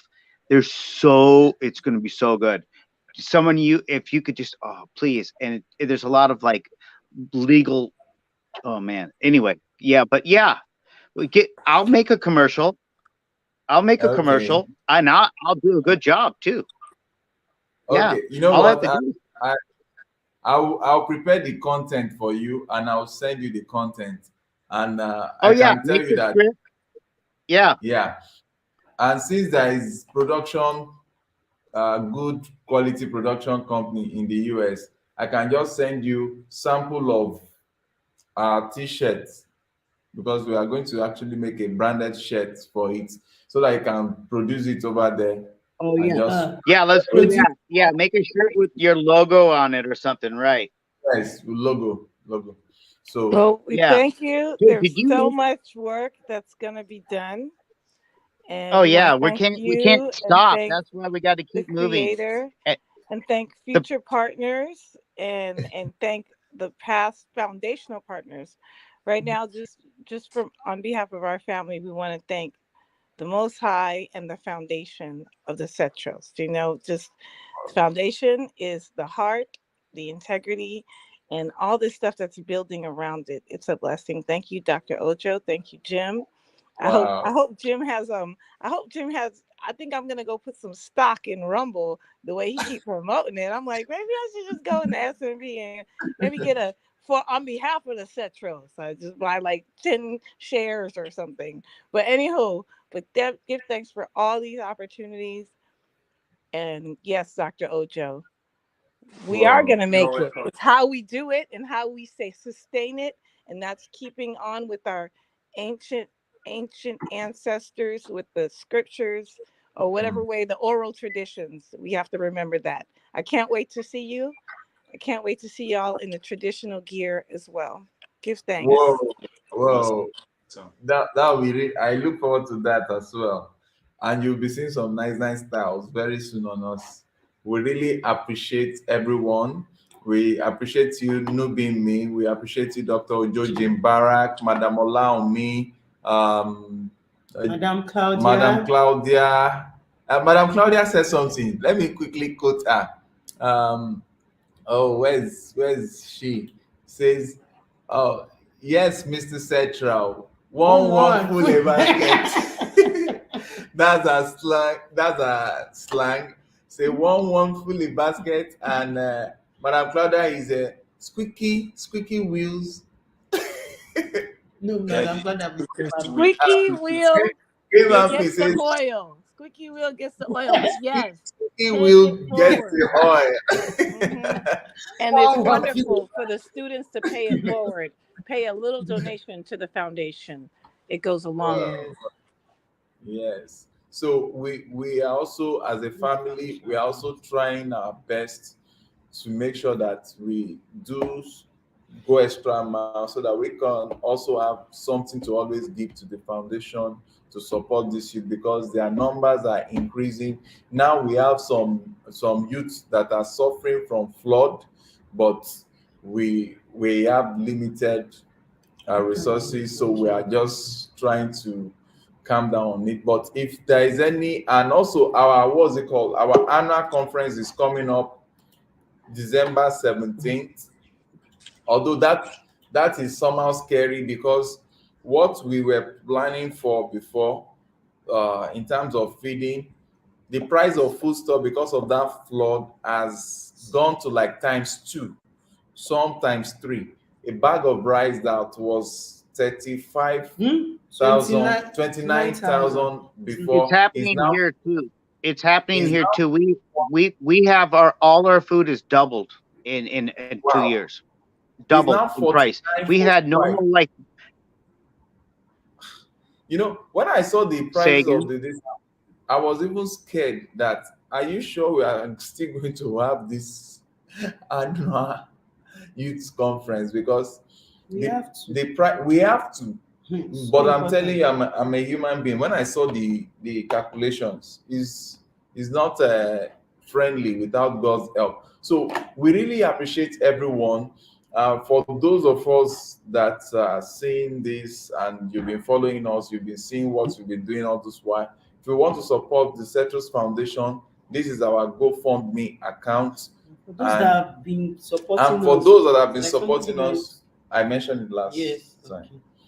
Oh yeah. Talk. Yes, for those that have been supporting us, we want to say a very big thank you. We do appreciate you, and all these youths that you're helping, they really, really do appreciate. Like now, we just don't know what's happening now. They are coming back to say, when youths have been out there and they've seen what life means, they have now seen the help you've given to them. They now begin to appreciate it. I think this is just what is happening. So we want to say thank you to all that have sent us $1, $10, $1,000. What we want to say God bless you, and those that have been sharing our videos, those that have been there for us, even for us as a family. We have our fathers and mothers on this platform. We keep so we want to say a very big thank you. Thank you, sir. Thank you, Dr. Ojo.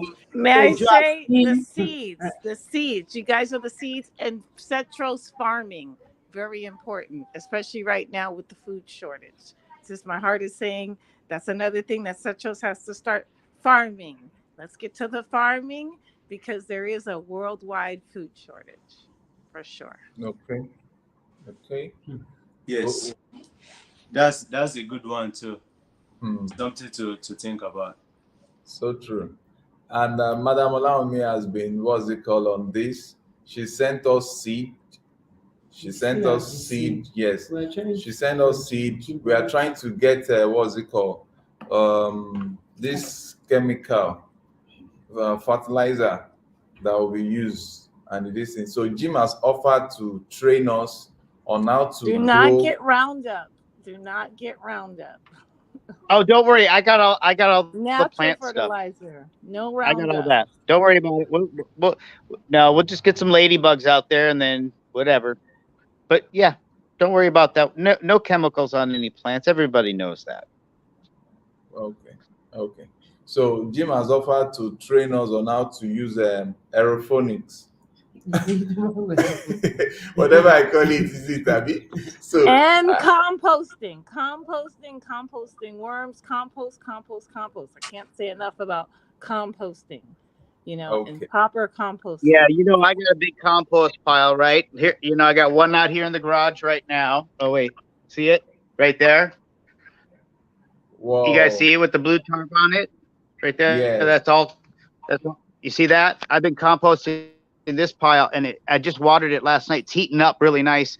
And then I got another one. Yeah, and I came from a hydroponic background. I used to have a hydroponic company, And so I know about like fertilizing, and soil needs fertilizer right now. The earth has been stripped of its mineral content on the surface level, and it's very important. But you can also wean off of through what they call adding back in those compost back into the soil.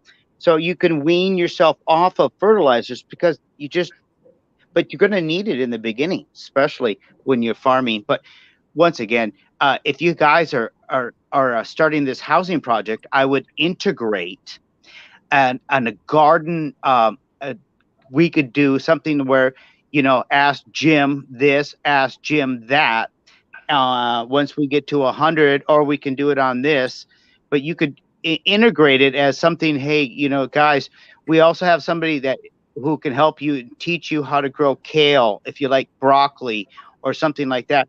And maybe you don't have a lot of land space to work with, or maybe the weather is not what you want for certain plants. And these hydroponic systems, folks, are very easy to build. And they're very beneficial because they use very little water, and they recycle the water, and it's just monitoring the pH and just getting the nutrient levels right. And it works very good. It grows very fast, and it's a easy system to do. Doesn't take much. A couple years into it, and you'll become a pro, because you'll be able to read your plants. Once you understand how you got affected. You got to make a couple of mistakes here and then when you start into the gardening business. Everybody knows that. You got to get your hands in there and get dirty with it. So yeah, I would love to do something like that. Okay, noted. Me. Yes, that's something definitely to incorporate, the community garden, especially in your properties that you're going to be working through. And that community garden is very important and very essential. Or gardens in the front, instead of watering lawns. Here in the West, we're now, instead of watering lawns, hey, we're actually growing things in front of our lawns, you know what I'm saying? Like actually using the space. So that would be a good CETROS project, to get ones like Jim and other horticultural experts to talk about soil, because that's important, because the earth needs the nutrients, and a lot of ways that we can separate our foods in a good way. Just take the vegetable peelings and all that stuff, separate it from the meat and stuff, bring it back to the earth. Let me interrupt. Let me interrupt real quick. This is the best way.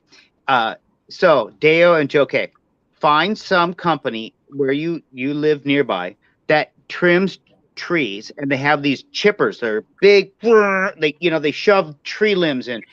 Now those things are the absolute best. Those wood chips, right? If you can get the fresh green wood chips, if you could follow them around, if they wanted, because oftentimes they have to go dump these things, right? And that costs them more money. Mm-hmm. So here in America, what we do is I chase around these chipper trucks. When I hear one in the neighborhood, I go over there. I say, hey, look, I'm going to move my 2 cars out of the garage. Dump this. And they put it. I've had so much, and I've got a big old garden going now, some potatoes and kale. And, I got 2 compost pits. You have to do it in stages. It's just wonderful. I mean, that has to be integrated, because children are going to be healthier, because they're going to pick up the microbes in the soil also, when they're playing in dirt, and it's going to build their immunity system, and they're more attracted to with the leaves, the fallen leaves. You put it on the dirt. That's and I don't think I don't know. I've never been to Nigeria, but I think they have fallen leaves, just different things that the earth provides, especially those leaves and those clip-offs, and piling them and putting on your dirt, and then composting the vegetables and the peels, and a lot of that stuff is really essential for the soil, like he's saying. Give thanks. So if you guys integrated something within that selling of the houses thing, where you said, hey, look, we'll have one big central compost area where that the community is going to agree on, that we can do some composting, and you could do a community composting, and then that way, as the composting is getting added to, people are taking away and gardening with it. So there's just one central point. Nobody has to keep it at their house. Just agree on one big central spot to do it, and you can get magnificent. You know, you can replenish your soil in 2 years. You wouldn't believe it, and you'll have the best vegetables possible. And you can even do it with, like, hydroponics. So yeah. Once again, that's exciting to me. I love that stuff. Okay, thank you so very much. So with that being said, one parting word from Dr. Ojo as we bring this. It's been a wonderful live stream today. So Dr. Ojo, your conclusion on that. Before my parting word, I wanted to draw. I don't know if you guys reflected on it, Okay. because the topic of woman capital development that we're talking about is very, very important. And we saw the example in Rishi Sunak that became the Prime Minister of the United Kingdom. So when I research his record, right, which we also can attest to, from being a banker to being a scholar to being a lawmaker, a chancellor, and now a prime minister, the second position in the United Kingdom, right? And looking at his background, that's a great achievement, right? So, and looking into how he qualified for that and what did he do right above order, I look into it that there is nothing they could do. He merited that position based on his skills, his ability, and his proven past record of outstanding achievement and diligence. So that's one thing that I want us to reinforce and to emphasize on as we mentor these youths of Africa, that they need to pay attention to, diligence, skill, ability, and all those values and qualities that will qualify them for greater heights wherever they go, regardless of their background. When there is trouble, when there is problem, nobody care about who is from the West, who's from the Africa or wherever. They are looking for who's going to solve the problem for them. It's happened way back in Egypt when I was farming. Nobody cared if he was a small Jewish boy, bought at some coin, some stipend, right, sold by his brother or whoever. They were looking for solution to the problem. Like we know, there's problem in the world right now. The world is looking for a savior, looking for people that can come up with solution. In the United States, in Ukraine, in Russia, China is dealing with theirs. All over, everywhere is chaos, right? So they don't care what your background is if you have something to offer to solve those problems. They don't care about your religion, which is the reason why I always emphasize that we shouldn't be pushing more of the religion, but more of character, more of value, more of, Preach integrity, it, brother. Yep, ability. absolutely. Why religion is important, which I strongly believe, it's more of a personal thing, because in this person of Mr. Rishi Sunak, he's an Hindu. For goodness sake, he's an Hindu, and they said he didn't hide his religion from growing up. Even once he got that seat, he first of all went to go and worship cow.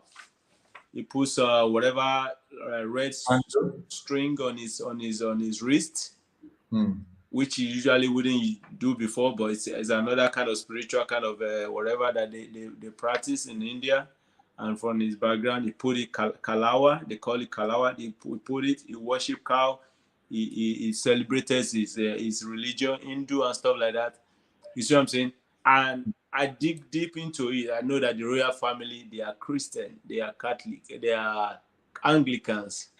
Like King Charles is Anglican. You see what I'm saying?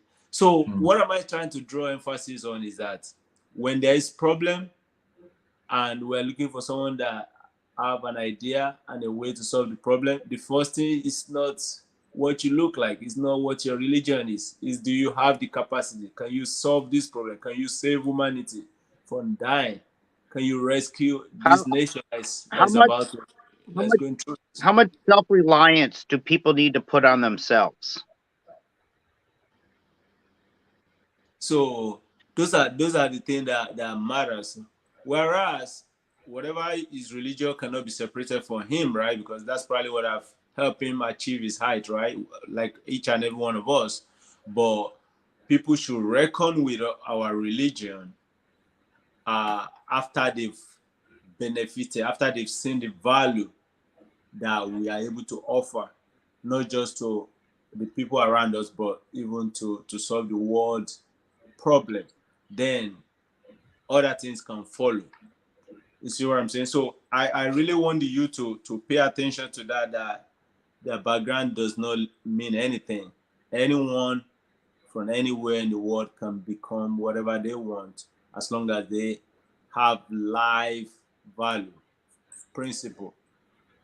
Diligence is the key to gaining the highest seat, which he possessed and which we're talking about today. So so that's kind of going to be probably my parting word that we need to just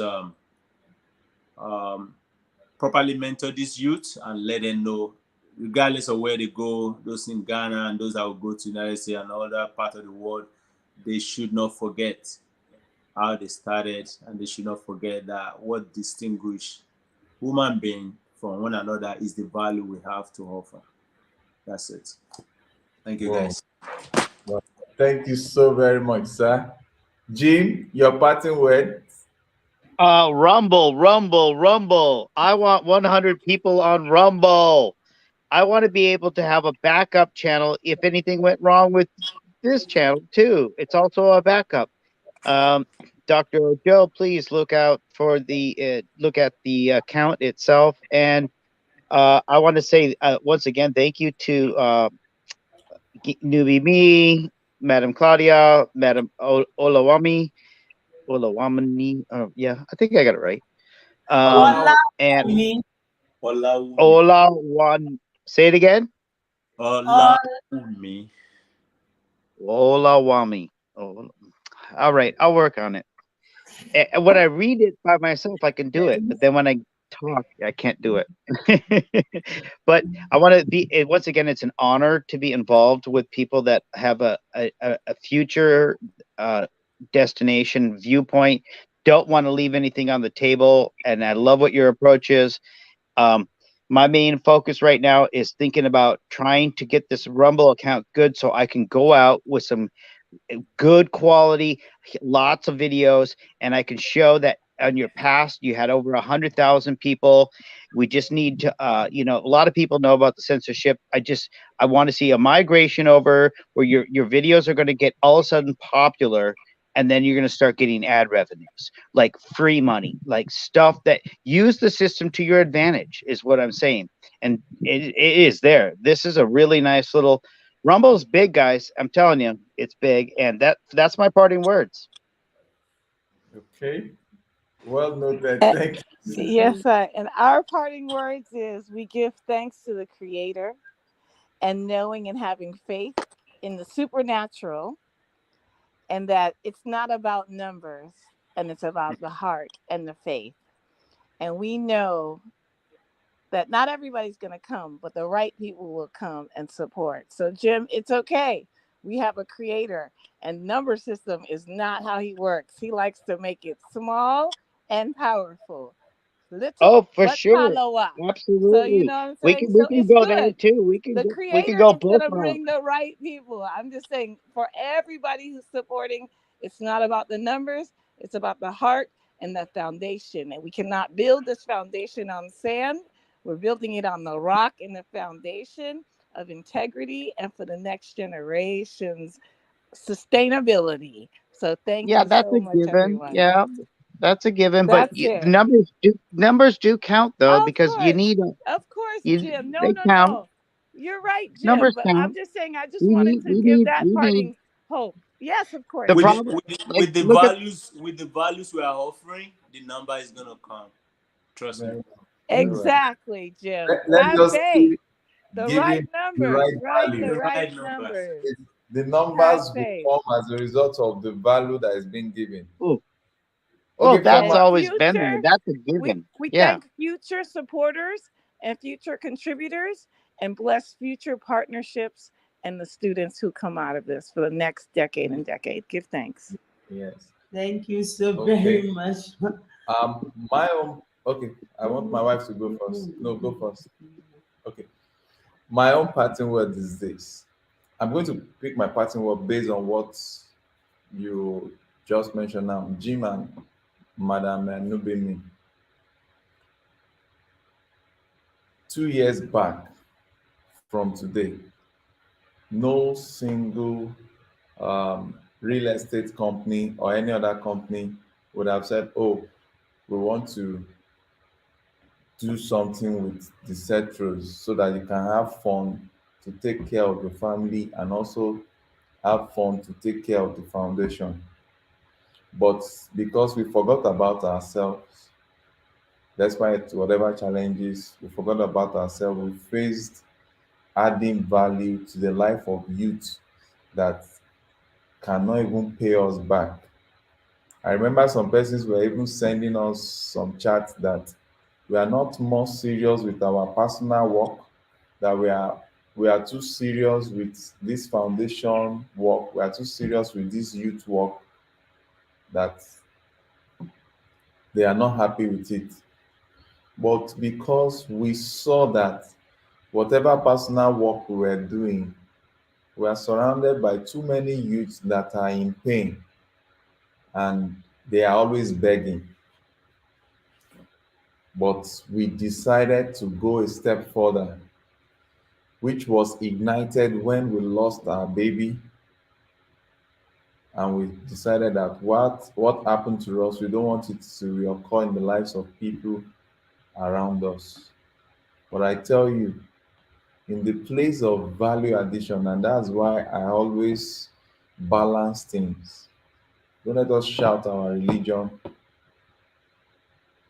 over value and impact. We have been consistent for the past 2, 3 years now. And as a result of this, I never knew even my own colleague, a senior colleague in the bank, was watching what myself, my wife, and the beautiful people like you have been doing along with us. That was the foundation that made him to say, what? I've watched you for some time. You have been consistent at what you are doing. Now, let me give you an opportunity to make something so that you can take care of more people.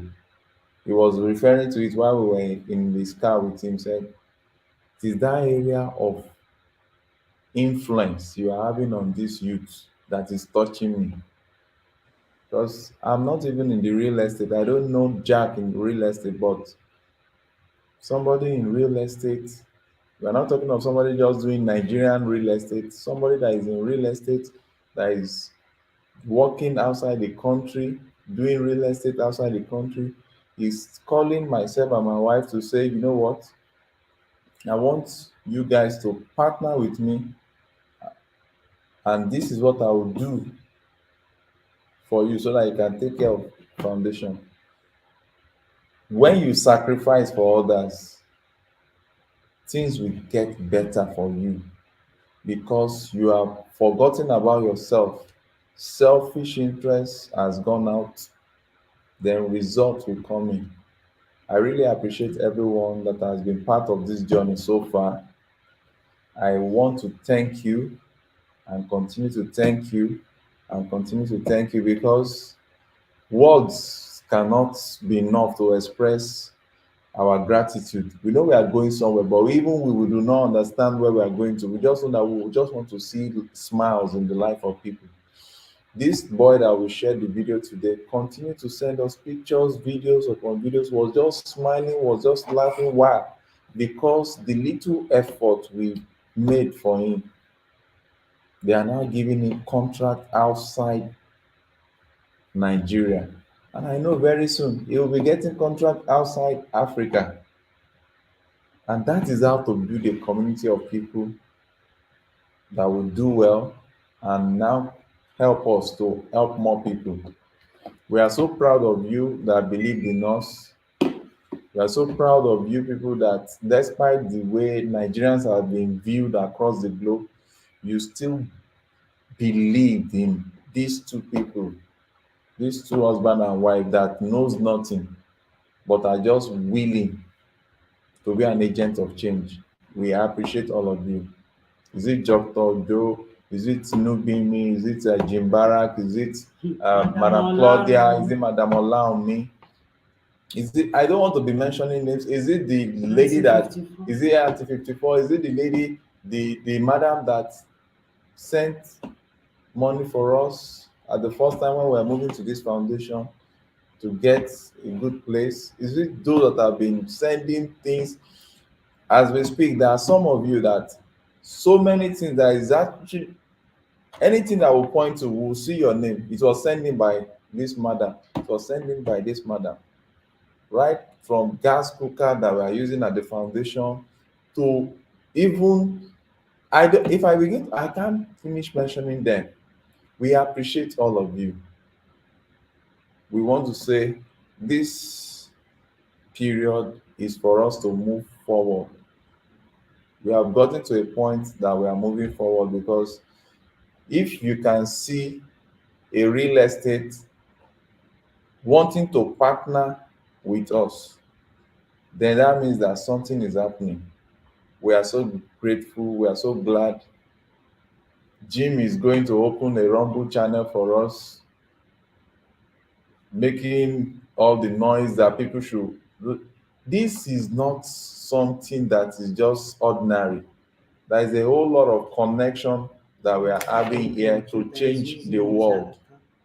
So we are so grateful because very soon you will see us transforming thousands of youth at once. And I want us to prepare our mind towards December 17th. We are going to bring a lot of these youth. We are going to see what they have been doing. There will be food competition. Those of them that are into what's it called? There will be fashion competition. They are going to cut and sew that same day. We are going to judge. So we are planning on all this, and we just want to say thank you. We appreciate all of you. So till next week, and let me just tell you this: today's topic, the person that brought today's topic was Dr. Ojo. Dr. Ojo was the one that brought today's topic because no, not directly in yes, our group. Yes, he brought up the matter, and I said, "Wow, this would be a very fantastic topic to look into." And that was how we came about this, because throughout the week we've been running helter skelter. You know, we went to the land, we went to see, because where we are is too extreme. We went to the land to see the place. Even if you are building, or you know anybody that is building in Nigeria, the stuff was that they gave us opportunity to also sell dredge sounds, because the same man has a dredging company for sand, building sand, whatever kind of sand you want, you can get it through us. Yes. So which location is it at? Lekki. Okay. Lekki, that is one of the fastest growing that's where the big shots in Nigeria are going to now, to build house, to buy houses and the likes. So we really want to appreciate every one of us. We thank you. We cannot thank you enough. So from my beautiful wife and my beautiful wife and myself, we want to say thank you. And we look forward to a very interesting Christmas this year. From this week, we should be rearranging this place for Christmas. Thank you so very much. I want to say bye-bye. This is your spec is. Dr. Jibaba, Thank you, Jibaraka. guys. Thank you, guys. Madam Nubi, me, Claudia. Bye bye. Thank